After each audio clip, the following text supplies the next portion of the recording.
Ustedes nos han oído hablar más de una vez ya en este ciclo del informe McKinsey. Es un informe de una consultora que analizó a un grupo de países que les había ido muy bien en distintas pruebas de medición, por ejemplo las pruebas PISA, y que fue contratado por algunos países de la Unión Europea. El estudio McKinsey indaga cuáles son los factores que se repiten en estos países y a los que se les atribuye el éxito en los resultados.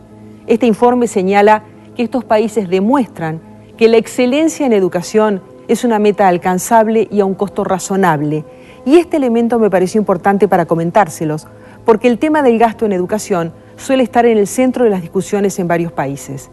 El informe señala que los logros no son consecuencia exclusiva del nivel de inversión y cita el ejemplo de Singapur, uno de los países con mayor desempeño en el mundo y que gasta menos en educación que 27 de los 30 países de la OCDE.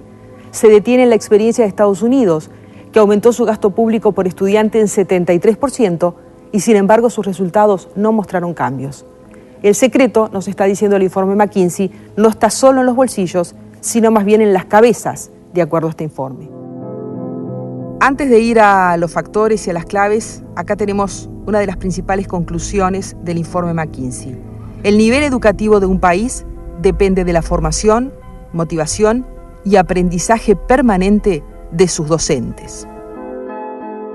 Los países que obtuvieron los mejores resultados en las pruebas PISA son los siguientes que estamos viendo en pantalla: Hong Kong, Finlandia, Corea del Sur, Japón y Canadá. El estudio McKinsey señala en primer lugar que son países en los que hay una clara preocupación por el nivel de la educación y da las 4 claves que encontró repetidas en los países exitosos. Mejorar en primer lugar los procesos instructivos de los docentes. Atraer buenos universitarios a la docencia. Enseñarles a ejercerla bien en un proceso de formación permanente y de actualización continua. La 1 y la 2 insisten más o menos en lo mismo. La calidad de un sistema educativo se basa en la calidad de sus docentes. La evidencia disponible sugiere que el principal impulsor de las variaciones en el aprendizaje es la calidad del docente y cita decenas de experiencias que se hicieron para demostrar esto. Y además, se da el hecho de que los sistemas con alto desempeño atraen a las personas más capacitadas para el ejercicio de la carrera docente. La capacitación y los estudios de posgrado y actualizaciones son permanentes. Los procesos de selección en estos países son muy rigurosos y los hace cada centro. Y por último, hay una jerarquización de la figura del docente que en el universo asiático toma como inspirador a Confucio. Pero en definitiva, logran que los docentes sean profesionales muy respetables.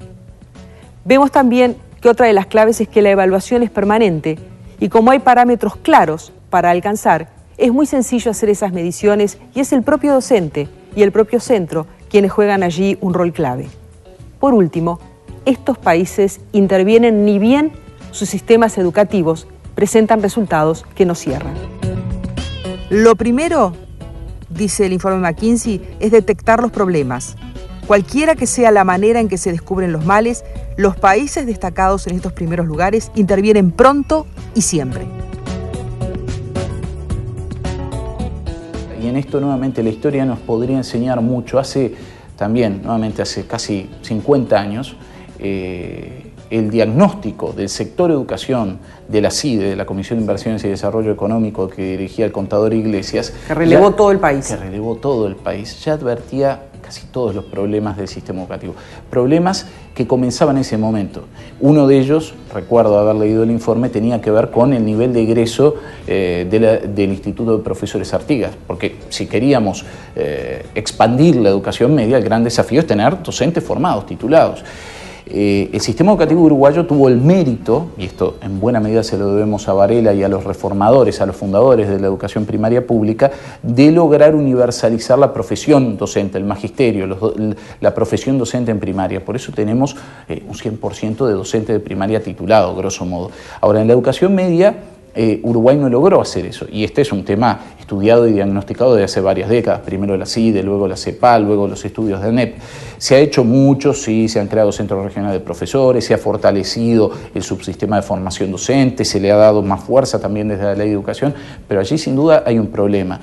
Cuando hablamos Yo pensaba hace unos días, bueno, sí, uno puede reformar la currícula, puede tener una currícula muy bien elaborada, ayornada, atractiva, flexible, uno puede generar dispositivos que den mayor participación a las comunidades educativas, pero la calidad en última instancia del hecho educativo depende de los docentes, son absolutamente centrales.